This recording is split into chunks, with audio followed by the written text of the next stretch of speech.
नमस्कार. उन्हाळा सुरू झाला की मुलांच्या परीक्षा संपतात, सुट्ट्या लागतात आणि घरी पाहुण्यांची ये-जा सुरू होते.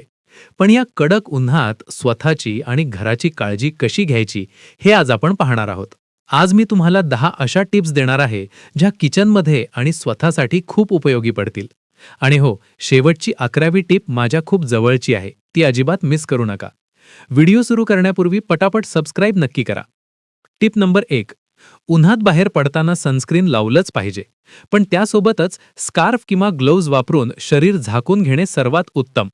कितीही उत्साह असला तरी लग्न समारंभात जड साड्या किंवा दागिने वापरणे टाळा. सुटसुटीत आणि हलके कपडे वापरा. पाण्याची बाटली नेहमी सोबत ठेवा.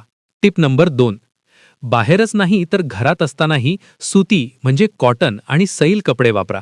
गडद रंग टाळून पांढरे किंवा बेज रंगाचे कपडे वापरा, ज्यामुळे उन्हाचा त्रास कमी होतो. Tip number 3. जर तुमचे घर पश्चिम किंवा पूर्वमुखी असेल तर ऊन वाढल्यावर खिडक्या आणि पडदे लावून घ्या. यामुळे घरात थेट सूर्यकिरणे आणि उष्णता येण्यास प्रतिबंध होतो आणि घर थंड राहते. Tip number 4.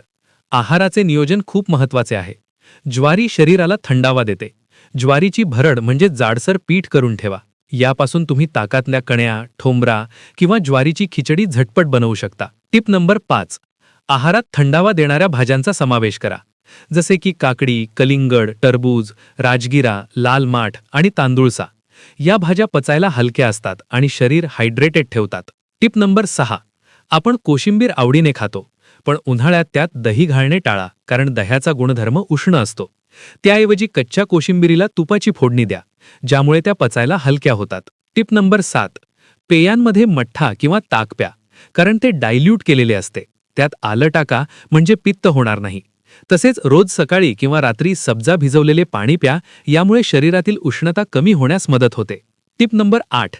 पाहुणे आल्यावर 10 सेकंदात सरबत द्यायचं असेल तर लिंबू सिरप करून ठेवा. कृती: 2 कप साखर आणि 1 कप पाणी घेऊन त्याचा घट्ट पाक करा. पाक थंड झाल्यावर त्यात 1 कप लिंबाचा रस मिसळा आणि बाटलीत भरून ठेवा. पाहुणे आले की फक्त हे सिरप आणि थंड पाणी मिक्स करा. सरबत तयार. Tip number 9. उन्हाळ्यात काळ्या मातीचा माठ वापरा. लाल माठापेक्षा काळ्या माठात पाणी जास्त नैसर्गिकरित्या थंड राहते. माठ वापरण्यापूर्वी तो नारळाच्या शेंडीने घासून 2-3 दिवस पाणी भरून सीझन करा. Tip number 10. उन्हाळ्यात झुरळं आणि मुंग्यांचा त्रास वाढतो. झुरळांसाठी रात्री झोपताना किचन सिंकचे ड्रेनेज कव्हर करा किंवा जाळी लावा, कारण तिथूनच झुरळे येतात. मुंग्यांसाठी तुमच्या झाडांच्या कुंड्या तपासा.